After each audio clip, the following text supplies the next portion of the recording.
நண்பர்களுக்கு வணக்கம்ப்பா. இப்போ சின்ன குழந்தைகளுக்கு சளி பிடிச்சிருச்சுன்னா என்ன எப்படி செய்யலாம் அப்படிங்கிற மாதிரி நான் சொல்லி தரப்போகிறேன்.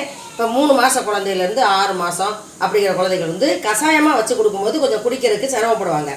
இதை குடிக்கிறதுக்கு அவங்க ஈஸியாகவும் அவங்க எடுத்துக்குவாங்க. நம்ம செய்கிறது ரொம்ப ஈஸி. இது என்ன மருந்துனாப்பா, ஓமவல்லி இலை. இந்த பாருங்க, பிடுங்கி கிண்ண நிறைய வச்சுருக்கேன். இது இல்லைன்னா கூட வீட்டில் நீங்கள் இந்த ஒரு குச்சியை வாங்கி வச்சாலுமே இது முளைச்சி போகும். இது ஈஸியாக எல்லா இடத்துலையும் கிடைக்கும்ப்பா. வீட்டுக்கு கூட இப்போ நிறைய பேர் வச்சுருக்காங்க. இதை என்ன செய்யணும், ஒரு இலையை பிடிங்கிட்டு நல்லா கழுவிடணும். ஏன்னா ரோட்டு காட்டில் கிடக்கிறது தூச்சி துப்பட்டையமாக இருக்கும்ல. அதை கழுவிட்டு தண்ணியை வடிச்சிட்டு ஒரு 5 இலை, இந்த இலையை நாங்கள் கையில் பிடிச்சி வாட்டிடுவோம். உங்களுக்கு பிடிக்க முடியலன்னா இந்த மாதிரி அப்பளை இடிக்க மாதிரி எடுத்துக்கிட்டு இந்த ஜுவாலையில் நல்லா காமிக்கணும். ஹீட் பண்ணணும். இந்த பாருங்க, ஒன்றுமே இல்லை, பயப்பட வேண்டிய அவசியமே இல்லை. இந்த இப்படி காமிச்சாலே நல்லா வதங்கிடும். இப்படி திருப்பி திருப்பி திருப்பி திருப்பி காமிக்கிறோம்.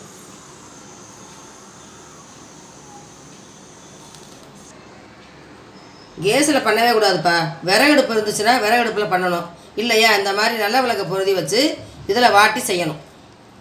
குழந்தைகளுக்கு கொடுக்குறது இல்லை. இப்போ நல்லா அந்த இலை நல்லா சூடாயிருச்சு. இப்போ நான் அதை சாரை புழிஞ்சு காமிக்கிறேன் பாருங்கள்.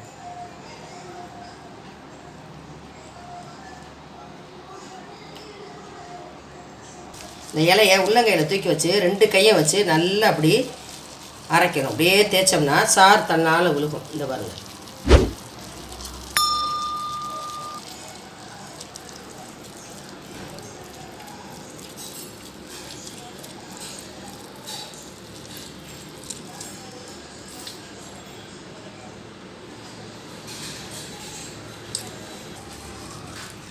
இந்த மாதிரி மற்ற இலையும் இந்த மாதிரி வாட்டி புளிஞ்சிருக்கு. இப்போ நான் புளிஞ்சு காமிக்கிறேன் பாருங்க. கை நிறைய எடுத்துக்கிட்டீங்கன்னா நல்லா சாறு வரும்.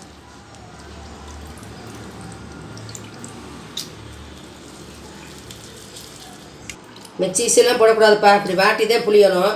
இதில் இன்னொரு மெத்தட் உங்களுக்கு சொல்லித்தரேன். உங்களுக்கு கசக்கி புளிய முடியலை, சில பேர் ரொம்ப பேர் இந்த மாதிரி யோசிப்பாங்கப்பா, மருந்து செய்யறது முடியல இதுன்னு சொல்லுவாங்க. இதெல்லாம் ஈஸியான வேலை தான். இன்னொரு எளிய முறை இதில் இருக்குது, நான் சொல்லித்தரேன். இப்போது வாட்டி நம்ம சாறு எடுத்து ஃபில்டர் பண்ணியாச்சு. இதை என்ன செய்யணும்ப்பா, ஒரு 3 மாத குழந்தை அப்படின்னா இந்த சங்கு இருக்குது பார்த்தீங்களா, இதில் ஒரு காச்சங்கு அவ்வளோதே, இந்த அளவு கொடுக்கலாம். இப்போ 3 மாதம் சொன்னோன்னே கேட்பீங்க, 1 மாதம் குழந்தைக்கு கொடுக்கலாமான்னு சொல்லுவீங்க. 30 நாளைக்கு பிறகு இந்த மருந்தெல்லாம் நம்ம தாராளமாக சேர்த்துக்கலாம்ப்பா. அதாவது ஒரு வயசுக்கு தக்கன, மாதத்துக்கு தக்கன. இப்போ ஒரு மாதம் குழந்தை அப்படின்னா சரிப்பா, இதை இதை 4ஆக பிரித்து கொடுக்கணும். இப்போ நான் அரைச்சங்கு சொல்லிக்கலாம், அதை அரைச்சங்குன்னா காச்சங்குக்கு கம்மியாக கொடுக்கணும். இப்போ ஃபில்லர் கணக்கு எடுத்துக்கோமே. இப்போ மருந்து கொடுக்குற ஃபில்லர் பார்த்திங்களா, அதில் 5 சொட்டு கொடுக்கணும். இது குடிக்கிறதுக்கு பச்சை தண்ணி மாதிரி தான் இருக்கும். சப்போஸ் சின்ன குழந்தை குடிக்கிறதுக்கு சங்கடப்படுறாங்க, வாந்தி எடுத்துருவாங்க அப்படின்னு நீங்கள் ஒரு ஃபீல் பண்ணிங்கன்னா ஒரு 5 சொட்டு இல்லைன்னா 2 சொட்டு தேன் கலந்துக்குங்க, கொடுக்கலாம். இதை ஒரு நாளைக்கு 3 தடவை கொடுக்கலாம்.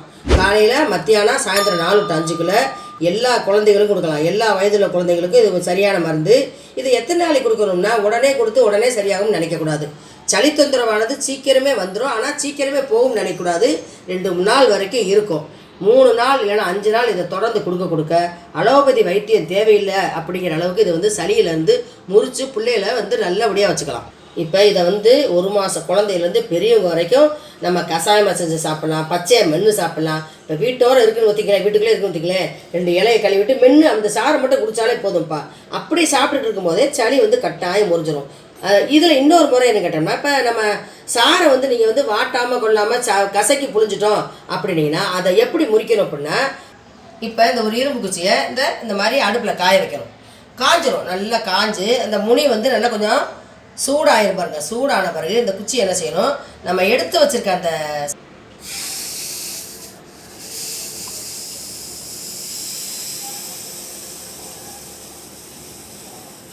நான் அந்த சூடான அந்த இரும்பு குச்சியை உள்ளே வச்சோடனே சத்தம் சுருன்னு ஒரு சத்தம்.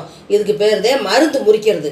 அதாவது அதுக்குள்ளே தண்ணி சத்து சேர்ந்துருந்தா கூட இந்த சுடுகம்பியை வச்சோடனே அந்த தண்ணி சத்து வெளியேறி பிள்ளைக்கு பாதுகாப்பான ஒரு மருந்தை கொடுத்துரும். அதுக்கு தான் மருந்து முறிக்கிறதுன்னு சொல்லுவோம். இன்றைக்கி நம்மளோட வீடியோவில் எல்லோரும் கேட்டது என்னென்னா, நிறைய சளி பற்றி கேட்டிருக்காங்க. என் குழந்தைக்கு 4 மாதந்தே ஆகுது, 7 மாதந்தே ஆகுது, 2 மாதம் ஆகுது, சளி நிறையா இருக்குன்னு சொல்லிட்டு. இந்த மருந்து வந்து ரொம்ப ரொம்ப ரொம்ப சிறந்தது. சின்ன குழந்தைகள்லேருந்து பெரியவங்க வரைக்கும் நான் சளி சம்மந்தப்பட போட்ட எல்லா மருந்துகளுமே ரொம்ப ரொம்ப நல்லது. எல்லாத்தையுமே பயன்படுத்தலாம். நீங்கள் கேட்பீங்க எதை அப்போ தான் நாங்கள் போடணும்னு சொல்லிட்டு. எல்லா மருந்து இயற்கை மருந்து இது ஒரு 3 நாளைக்கு கொடுக்கலாம். நான் ஏற்கனவே போட்டுக்க மருந்துகளை 2 நாளைக்கு வரிசைப்படுத்தி ஒவ்வொரு நாளுக்கு ஒன்று ஒன்றா கொடுக்கலாம். அப்படி கொடுக்கும்போது சளி வந்து கட்டாயம் முறிஞ்சு போகும். இன்னும் அதில் என்ன கேட்டோம்னா, சின்ன குழந்தைகள் வச்சுருக்க தாய்மார்கள் என்னன்னா, ஈரக்கையோடு குழந்தைகளை தூக்கக்கூடாது. அவங்க குளிக்கிறதும் வைக்கிறதும் அவங்களும் பாதுகாப்பான முறையில் இருக்கணும். பெரியவங்களுக்கு சளி பிடிச்சினா, தாய்ப்பால் கொடுக்குற தாய்மார்களுக்கு சளி பிடிச்சினா கட்டாயம் குழந்தைகளுக்கும் சளி பிடிக்க ஆரம்பிக்கும். நீங்கள் எவ்வளோ பாதுகாப்பாக இருக்கீங்களோ அந்த அளவுக்கு குழந்தைகள் பாதுகாப்பாக இருப்பாங்க. இந்த மருந்தை கொடுங்க, நீங்களும் சாப்பிட்லாம். சாப்பிட்டு பயனடைங்க. தெரியாதவங்களுக்கு ஷேர் பண்ணிடுங்க. மறக்காமல் நம்ம சேனலுக்கு சப்ஸ்கிரைப் பண்ணியிருக்கப்பா. நன்றி, வணக்கம்.